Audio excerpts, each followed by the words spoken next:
As you can see, I look like an absolute beetroot. Got a little bit burned today. It's been quite a while since I checked in with you last. Last time I made a little video, I think it was Monday evening, Michelle's last evening when we were in Hoi An. I haven't posted for quite a while because, well, I was in Hoi An for quite a while really. Tuesday I got up, myself and Rika went and explored Da Nang, which was beautiful. A big port just north of Hoi An, so we went and had a look around there. Did a few different things. We went to Marble Mountain, which was beautiful. Marble Mountain is great because it's like a big hollowed out mountain where they took loads of marble from, and it's now a religious sort of sacred place. Represent 3 different layers representing heaven, hell.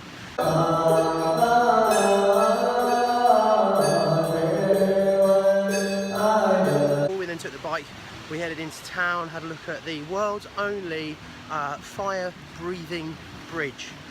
There's a huge new bridge in town which looks like a dragon, which is quite spectacular. Apparently at night it lights up and changes colour. We were only there in the daytime, unfortunately.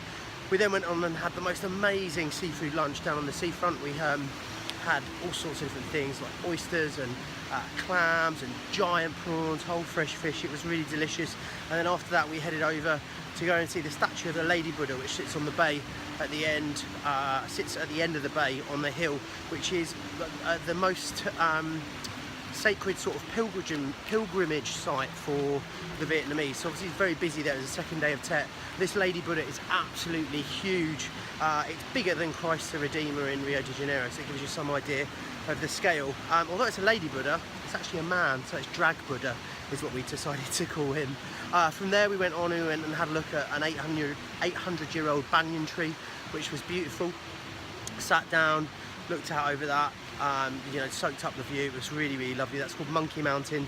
Didn't see any monkeys though, so we'll just call it Mountain from now on. After that we were headed back. I spent another 2 days in Hoi An, went and got the final fitting for my suit done, which I'm absolutely made up about. Really, really love it. It's a bit bold, it's a bit of a statement, but it's pretty beautiful. I think I'm being followed by some locals. No, it's fine, they've left me alone. Then spent another day in Hoi An. We got massage and manicure, got a haircut as well. Just kind of chilled out. It's the first time really that this whole trip that I just spent time just being. I'd kind of been doing stuff every single day before that point. Went and had a look at some sites in town, went and checked out the Japanese bridge, went to a couple of old houses, went and found Mrs. Khan, the banh mi queen as well, who apparently makes the best banh mi in the whole of Hoi An.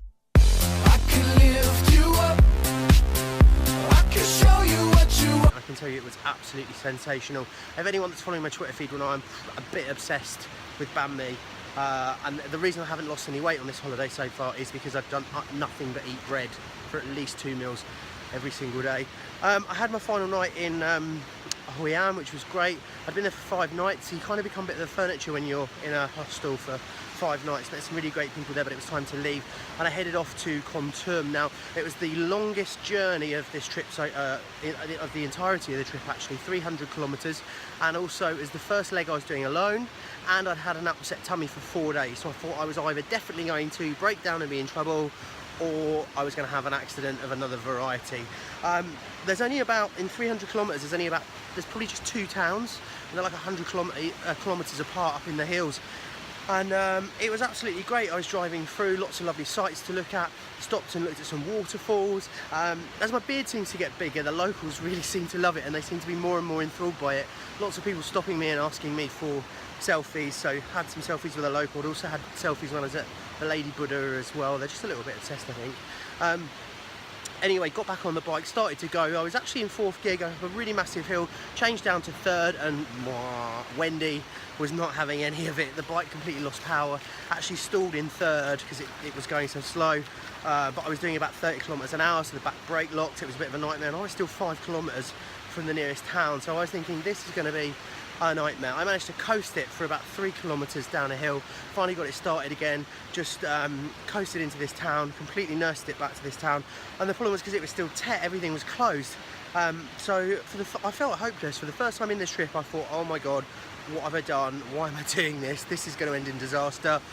I was too far into the journey to turn back, even if I couldn't get it fixed. It was just a nightmare.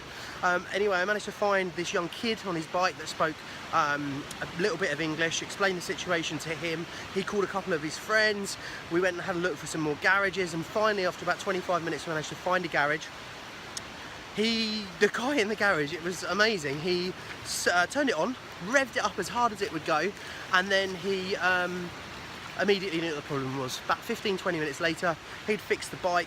10,000 dong was what it cost, so about 30 pence, and I was back on my way. But it kind of ruined the rest of that day for me, really, because the road was absolutely stunning, was beautiful, really lovely mountain passes, really incredible roads, but I was kind of just a bit paranoid the whole time that I was going to break down again.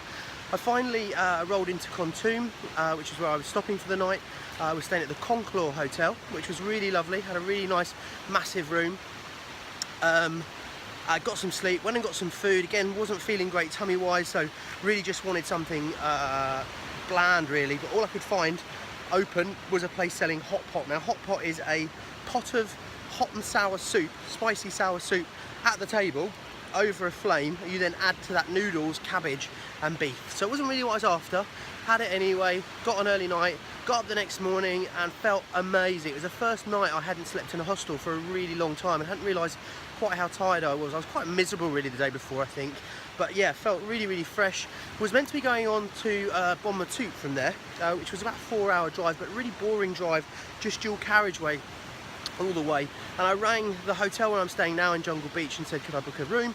Yeah, sure, that's great. And they asked me where I'd be travelling from, and I was explaining my plan, and they said, oh no, you're doing it wrong. Stay where you are in Kontum and head to Hoi An, which is exactly what I did, and then I drove here today. But the road to Hoi An was amazing from Kontum because it went up through all these little rural villages. Kontum is famed for having these tribal villages, and when the French were in power here in Vietnam, they sent Christian missionaries over, and Christianity didn't stick anywhere other than these little tribal villages. So they're these little Christian villages.